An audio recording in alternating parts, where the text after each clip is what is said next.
And next sitting in July, we have three major reforms. Number one, we want to restore Parliament to become an independent house, in line with doctrine of separation of power. Okay. Now the present structure is, in fact, Parliament is subservient to the executive.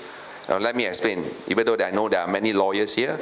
Okay, we have three branches of the government. One is legislative, that is Parliament. Second is executive, that is minister in the cabinet. Third is judiciary, or the judges. These three, according to Montesquieu, it shall be separated, so that you will have a perfect check and balances system. 不可以为所欲为，只手遮天. This is what Chinese say, right? So now the present structure is Parliament is subject to Prime Minister Department. You have a minister in charge of Parliament affairs, which to me doesn't make sense. That's what we have been fighting for. It should be, Parliament should be independent from the executive. Now we have a minister in charge of Parliament affairs. His name is Dato' V.K. Liu from Sabah. He's a minister of law, and he will decide, he will dictate. This coming July, Cabinet has actually approved in principle to restore the status of Parliament.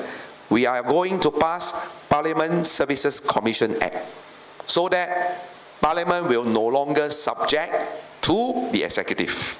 Parliament will have our own budget, our own staffing.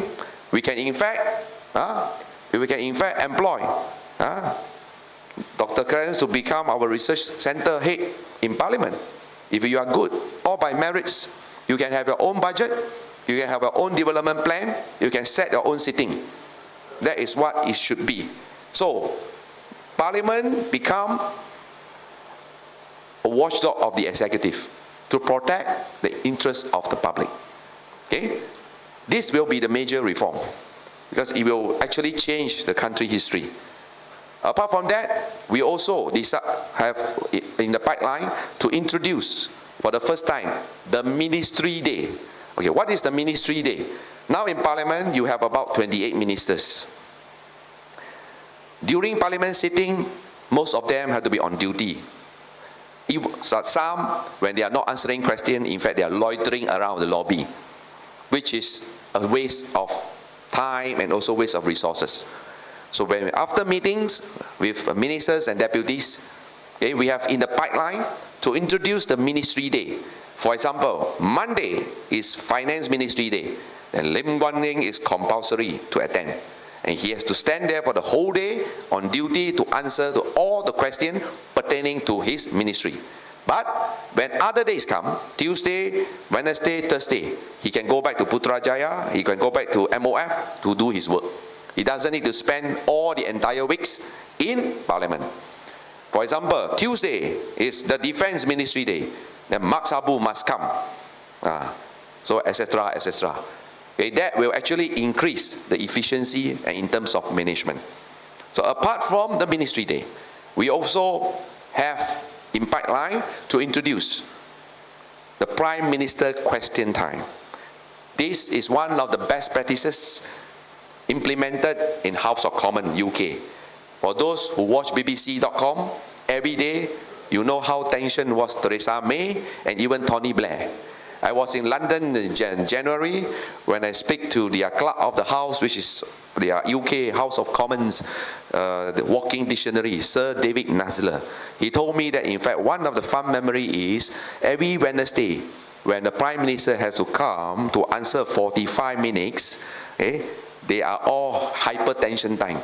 Their blood pressure always goes up. Okay, you know why? Because everything is transparent. You are there, the whole house interrogate the Prime Minister, and they ask, you answer, you ask, answer, and you are there alone 45 minutes. So every Wednesday is the most tension day for a British Prime Minister. But we are very happy that hopefully Malaysia can also emulate that, because you do not need to rely on other unfounded news, so that the PM can come himself to answer the question by the MPs. So we hope that this July we have three major reforms: the Ministry Day, Prime Minister question time. He cannot delegate to one Aziza. Tun has to come. Only Prime Minister can answer. Especially normally it's the hottest topics, and then we actually have planned to do live telecasts every Prime Minister's question time. So even though you are in the office holding your handphone, you can always switch on. Then you know the first-hand information. That is how transparent the new government compared to before. Okay?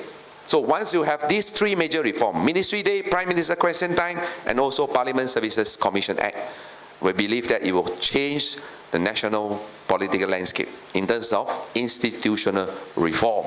Okay?